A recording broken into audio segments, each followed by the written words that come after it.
नमस्कार, स्वागत है आप सभी का। मैं हूं आपके साथ शाफनी पटनायक। बुलेटिन की शुरुआत करेंगे। यूपी विधानसभा का बजट सत्र 20 फरवरी को राज्यपाल के अभिभाषण के साथ प्रारंभ हुआ। राज्यपाल आनंदीबेन पटेल ने अभिभाषण में सरकार की उपलब्धियां गिनाई।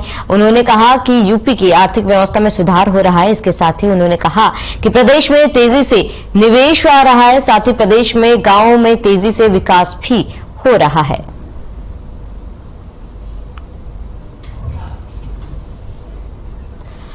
तो भारत के विकास का इंजन यूपी बन रहा है। प्रदेश में तेजी से विकास कार्य हो रहे हैं, निवेश आ रहा है प्रदेश में। तो आज सत्र की शुरुआत राज्यपाल के अभिभाषण के साथ हुई है। राज्यपाल ने सरकार की उपलब्धियां गिनाई। इसके साथ ही राज्यपाल आनंदीबेन ने कहा कि भारत के विकास में यूपी तेज है, प्रदेश में तेजी से निवेश आ रहा है। और राज्यपाल आनंदीबेन पटेल का अभिभाषण, जहां पर उन्होंने सरकार की उपलब्धियां गिनाई।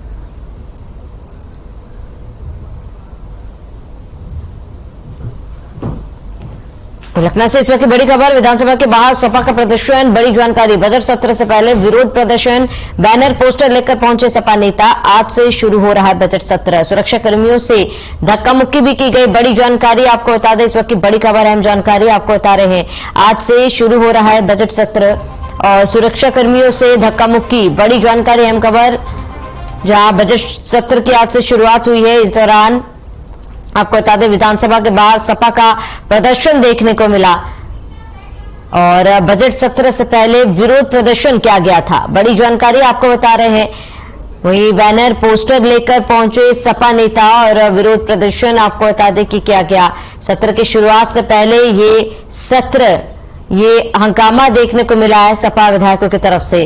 तो बजट सत्र से पहले ही विरोध प्रदर्शन देखा गया।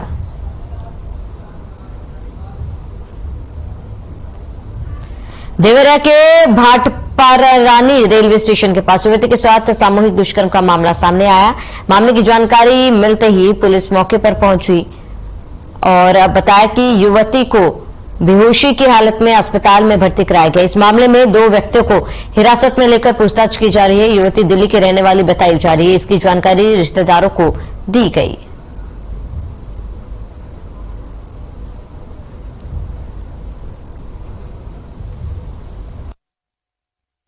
ये देवरिया जनपद में भाटपारानी कस्बे की घटना है, जहां एक 21 वर्षीय युवती ने कस्बे के रहने वाले 2 युवकों पर सेक्सुअल असॉल्ट का आरोप लगाया है।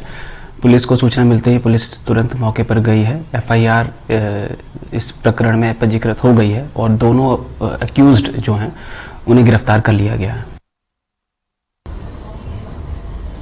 तो झांसी के मऊरानीपुर कोतवाली क्षेत्र में सुखनई नदी किनारे मछली मंडी के पास बने कुएं में एक अज्ञात युवक का शव पड़ा मिला, जिसकी सूचना कोतवाली पुलिस को दी गई। जहां मौके पर पहुंची पुलिस ने शव को कब्जे में लेकर शव की शिनाख्त शुरू कर दी है। आपको बता दें कि सुनवाई नदी किनारे मछली मंडी के पास एक कुएं में हुई। अज्ञात 45 वर्षीय युवक का शव पड़ा मिला और फिलहाल पुलिस मामले की जांच में जुटी है। तो मामले की जांच में फिलहाल पुलिस जुटी हुई है। कुएं में युवक का शव तैरता हुआ दिखा। शव की शिनाख्त नहीं हो पाई है और शव की पहचान करने में पुलिस जुटी हुई है और पूरे मामले की जांच फिलहाल पुलिस कर रही है। तो कुएं में शव मिलने से हड़कंप मच गया। फिलहाल हर एंगल से पुलिस मामले की जांच कर रही है।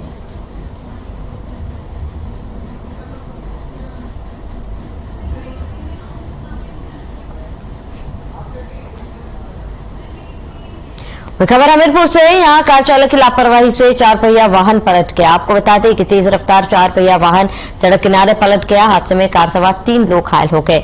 सभी घायलों को नजदीकी अस्पताल में भर्ती कराया गया। तो कार में सवार 3 लोग घायल हो गए और कार चालक की बड़ी लापरवाही से यह हादसा हुआ। तेज रफ्तार के कारण कार पलट गई, जिसमें सवार 3 लोग घायल हो गए।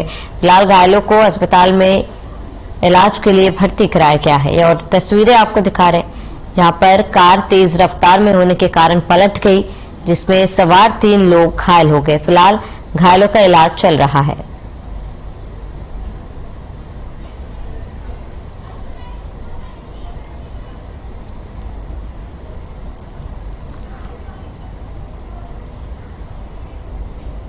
खबर उन्नाव से है, जहां स्कूटी सवार दो युवक खड़े डीसीएम से टकरा गए। स्कूटी चला रहे किशोर का सिर डीसीएम पर लदे लोहे के पिलर से टकरा गया, जिसके बाद स्कूटी सवार युवक की मौके पर ही मौत हो गई।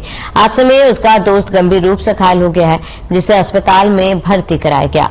मामले में घटना का सीसीटीवी फुटेज सामने आया है। फिलहाल पुलिस ने शव को पोस्टमार्टम के लिए भेज दिया है।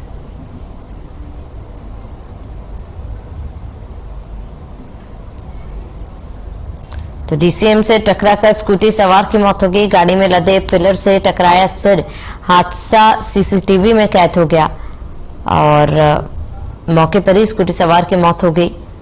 तो डीसीएम से टकराकर स्कूटी सवार की मौत का मामला, गाड़ी से लदे पिलर से टकराकर मौत हुई है और ये पूरी घटना जो है सीसीटीवी में कैद हो गई।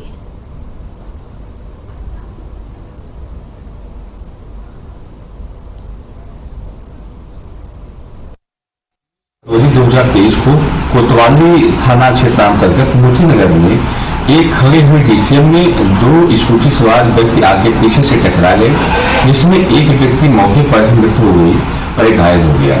सूचना पाकर तत्काल पुलिस पहुंची। मृतक का पंचायतनामा भरकर शव पोस्टमार्टम भी भेज दिया गया, घायल को अस्पताल भेज दिया गया। आगे जांच की जा रही है।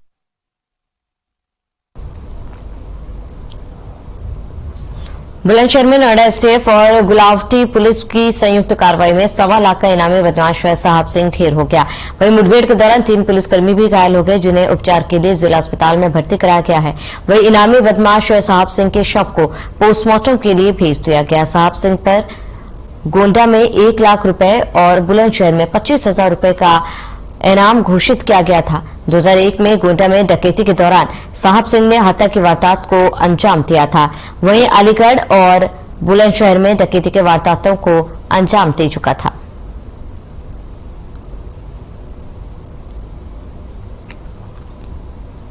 तो 1.25 लाख का इनामी बदमाश ढेर हुआ है और एसटीएफ और पुलिस की संयुक्त कार्रवाई में 1.25 लाख का इनामी बदमाश पकड़ा गया और मुठभेड़ में 3 पुलिसकर्मी भी घायल हुए हैं। तो काफी समय से ये बदमाश फरार चल रहा था। करीब 1.25 लाख का इनाम घोषित था इस बदमाश पर। पुलिस मुठभेड़ में ये बदमाश मारा गया। वहीं 3 पुलिसकर्मी भी घायल हुए, जिनका इलाज चल रहा है।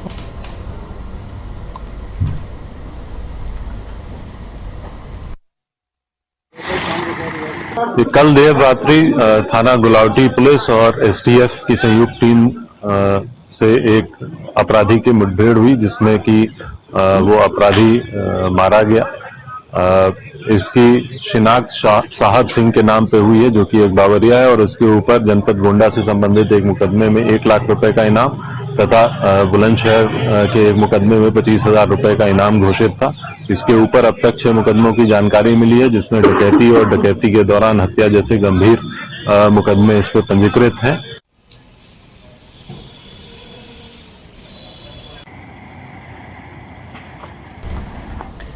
तो उत्तर प्रदेश विधानसभा का बजट सत्र आज से शुरू हुआ और इसके काफी हंगामेदार होने के भी आसार लगाए गए। इस बार सरकार को कानून व्यवस्था, महंगाई, बेलगाम अफसरशाही जैसे मुद्दों पर जमकर घेरने की तैयारी कर चुका है। ऐसे में सत्ता पक्ष और विपक्ष दोनों अपने अपने तर्कस में मौजूद तीर को तराशने में जुट गए हैं। सत्ता पक्ष और विपक्ष ने सदन के भीतर अपनी अपनी रणनीति तैयार कर ली है। वहीं समाजवादी पार्टी, बीएसपी और कांग्रेस सत्ता पक्ष को घेरने के लिए तैयार हैं। महंगाई, कानून व्यवस्था और विपक्षी नेताओं को प्रताड़ित करने के आरोपों के साथ जबरदस्त हमला करने जा रही है। समाजवादी पार्टी की अगर बात करें तो इस बार एक नई तस्वीर सदन के अंदर देखने को मिलने वाली है। समाजवादी पार्टी के राष्ट्रीय अध्यक्ष अखिलेश यादव के साथ उनके चाचा शिवपाल सिंह यादव ठीक बगल में बैठे दिखेंगे और सत्ता पक्ष को उनके जबरदस्त हमलों का सामना करना पड़ सकता है। वहीं बीजेपी भी अपनी तैयारी कर चुकी है।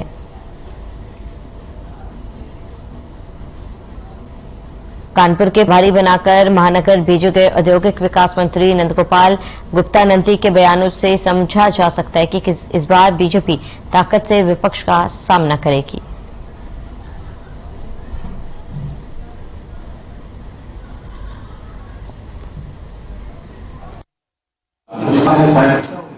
देखिए, पहले तो पूरी मुझे जानकारी होगी, अभी आपने बताया है, मैं इसको चेक करा करके तभी इस पर कुछ बयान दूंगा, वो अच्छा होगा। क्या अधिकारियों ने आपको बताया नहीं, अधिकारी सुनिए, अधिकारी जो भी किसी भी नियम कानून को आड़े रख करके कोई भी काम करेगा तो उसमें जांच में जो भी सच्चाई सामने आएगी उसके आधार पर निर्णय लिया जाएगा। निरस्त करने की बात आप स्वयं स्वीकार कर रहे हैं, तो आप सोचिए यही कानून का शासन है।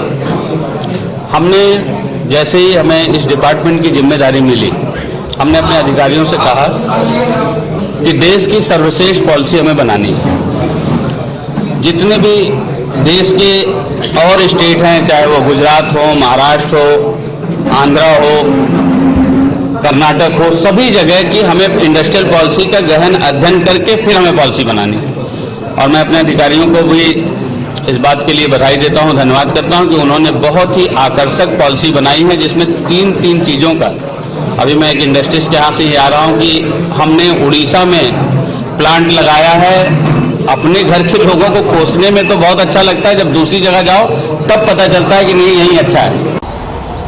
खबर बरेली से है, जहां उप मुख्यमंत्री एवं स्वास्थ्य मंत्री बृजेश पाठक ने 300 बेड मंटिलिया सुपर स्पेशलिस्ट अस्पताल में 50 क्षय रोगियों के गोद लेने के कार्यक्रम में मुख्य अतिथि के रूप में शिरकत की। साथ ही डिप्टी सीएम ने क्षय रोगियों में पोषण आहार का वितरण किया। इस दौरान उन्होंने पत्रकारों से बात की, जिसके बाद वे लखनऊ के लिए रवाना हो गए। इस दौरान पुलिस प्रशासन ने मुस्तैदी दिखाते हुए शहर की सुरक्षा व्यवस्था का जायजा लिया।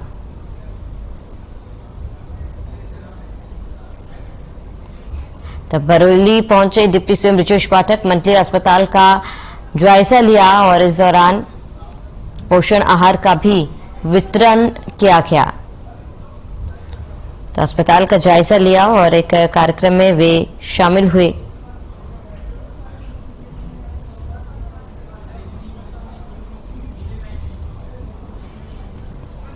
तो डिप्टी सीएम बृजेश पाठक यहां पहुंचे थे। किट अवश्य उपलब्ध कराएं, क्योंकि टीबी रोगी शारीरिक रूप से जब तक हष्ट पुष्ट नहीं होंगे रोग उन्हें नहीं छोड़ता है।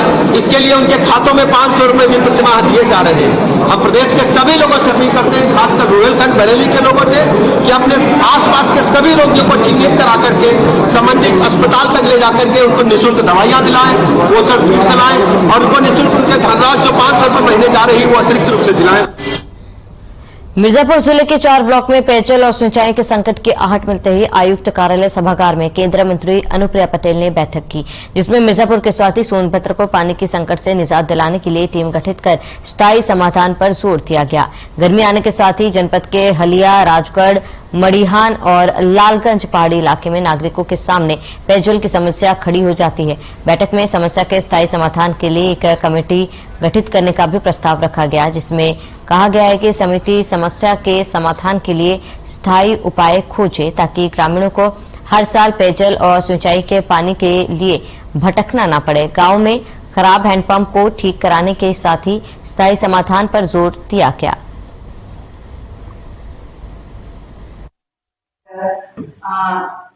पिछले कुछ समय में लगातार जनपद भ्रमण के दौरान मैंने कई गांव में आम जनता से जो बातचीत की, उसमें पेयजल की समस्या मुख्य रूप से निकल के आ रही है और आने वाले कुछ महीने ग्रीष्म ऋतु के हैं, ये संकट और बढ़ने वाला है। तो इस समस्या को देखते हुए आज सारे हमने सिंचाई से जुड़े हुए संबंधित अधिकारियों को बुलाया था और हमारे कमिश्नर साहब भी इसमें उपस्थित रहे और हम सब ने मिलकर बहुत ही विस्तार पूर्वक इस पेयजल के संकट से और सिंचाई के संकट से हमें कैसे निपटना है, इसके एक इमीडिएट सोल्यूशन की त्वरित समाधान उसका क्या हो, उस पर भी चर्चा हुई।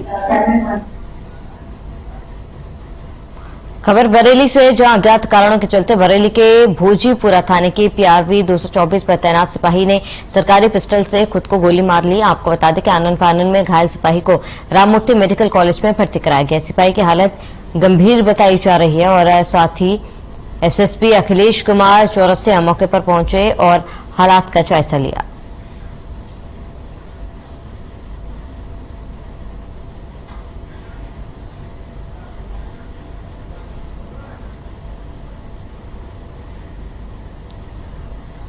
तो घायल सिपाही की हालत अभी भी गंभीर बताई जा रही है।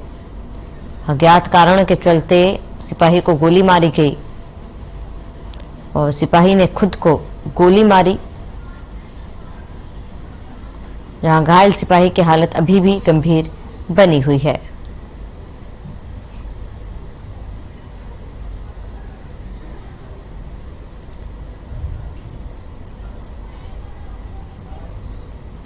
झांसी में एक तेज रफ्तार कार ने एक बाइक सवार युवक को जोरदार टक्कर मार दी, जिसके बाद सड़क किनारे घायल पड़े युवक को पुलिस ने समय पर सामुदायिक स्वास्थ्य केंद्र पहुंचाया, जहां युवक को हालत गंभीर होने पर झांसी रेफर किया गया, जिस पर पुलिस का मानवीय चेहरा देख लोग पुलिस की कार्यशैली की सराहना करते दिखाई दिए।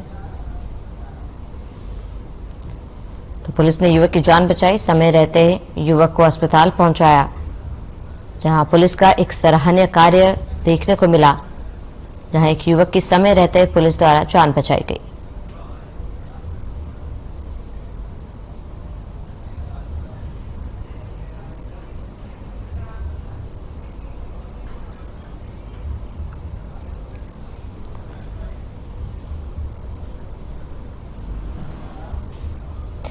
गोरखपुर के गुलेरिया थाना क्षेत्र में कुछ अज्ञात बदमाशों ने Shiv Shakti gas agency manager को असलाहा सटाकर लगभग 6.5 लाख रुपए की लूट की घटना को अंजाम देकर फरार हो गए।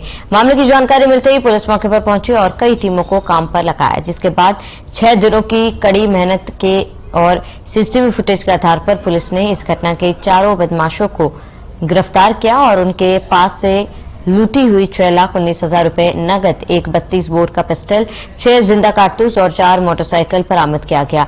साथ ही मामले पर आगे की कार्रवाई जारी है।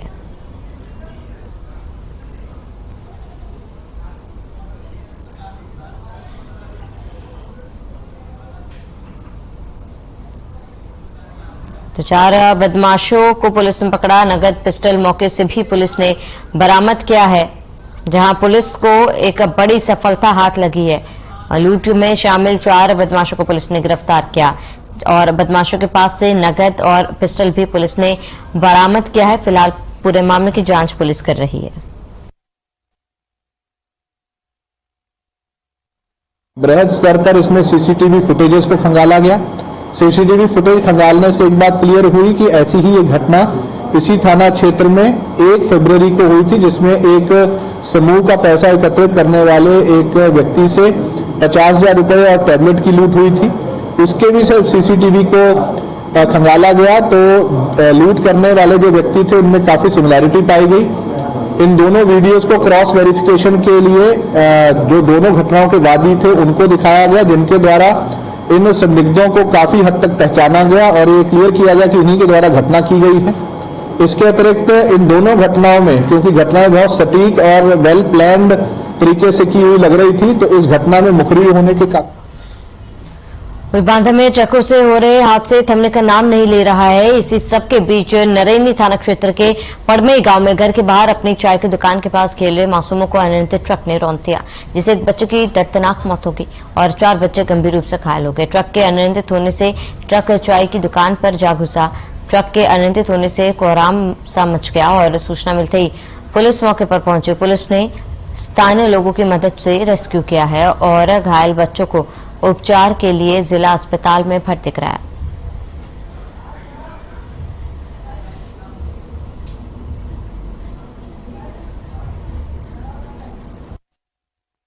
लगभग 1 बजे के आसपास जो है तरला से नरैनी की तरफ जाते हुए पड़मई गांव के पास जो है एक ट्राला, जो बड़ा ट्राला है, अनियंत्रित होकर के एक गुमटी थी उसमें टक्कर मार दी। मौके पर एक बच्चा जो घायल हुआ था उसकी डेथ हो गई है।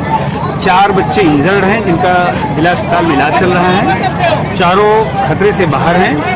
मौके पर पुलिस बल मौजूद है। आक्रोश में लोगों ने जाम लगा दिया था। हमको जानकारी हुई, हमारे नगर अध्यक्ष जी का नरैनी से फोन आया कि पड़वई में एक एक्सीडेंट हो गया है। ट्रक सीधा जाकर के मकानों में घुस गया, जिसमें कुछ बच्चे खेल रहे थे, तो कई बच्चे घायल हुए हैं। यहाँ 4 बच्चे आए थे, जिसमें एक बच्चे को मेडिकल रिफर कर दिया गया है। 2 बच्चों के, एक के टाका बिटिया है, उसके टाका लगे हैं, दूसरे के लग रहे हैं। एक तीनों मतलब सेफ है। खबर उन्नाव के ढूंढा कॉलोनी से जहां 3 युवक जर्जर छज्जे से नीचे गिर गए। घटना में एक की मौत हो गई, वहीं 2 लोग गंभीर रूप से घायल हो गए, जिसके बाद घायल युवकों को जिला अस्पताल में भर्ती कराया गया। फिलहाल पुलिस इस पूरे मामले पर जांच के बाद कार्रवाई करने की बात कह रही है।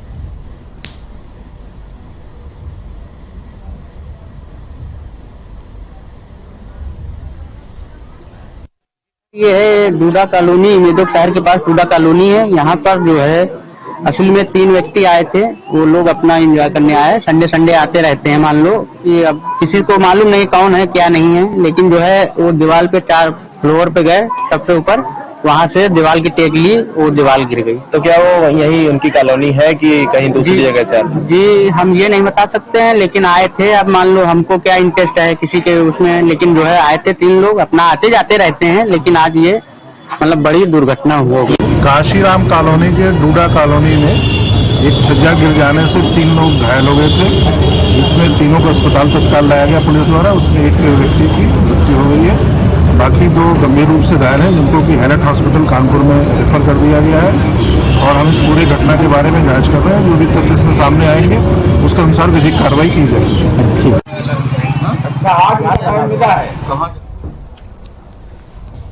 महोबा का रोटी बैंक देश का पहला ऐसा बैंक है जिसमें तुर्की में आए भूकंप की आपदा में राहत पहुंचाने की पहल की है। आपको बता दें कि पहली कैंप में रोटी बैंक में शामिल सभी संप्रदाय के लोगों ने इकट्ठा होकर आम दिनचर्या में उपयोग होने वाली सामग्री सहित खाद्य सामग्री भेजी। रोटी बैंक आम लोगों को भी आपदा के समय में मदद के लिए प्रेरित करने का काम कर रही है। भूखों को भरपेट भोजन उपलब्ध कराने वाले रोटी बैंक की इस पहल की हर कोई सराहना कर रहा है।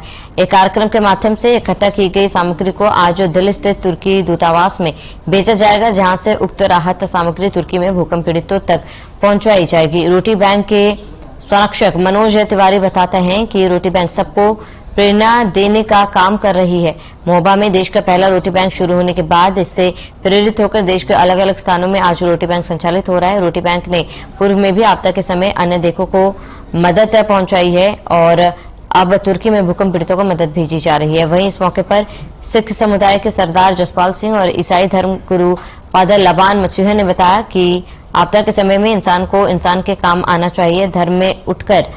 धर्म से उठकर मानवता को सेवा सबसे बड़ा धर्म है। सरदार जसपाल सिंह बताते हैं कि मदद तुर्की को पहुंचाई जाएगी।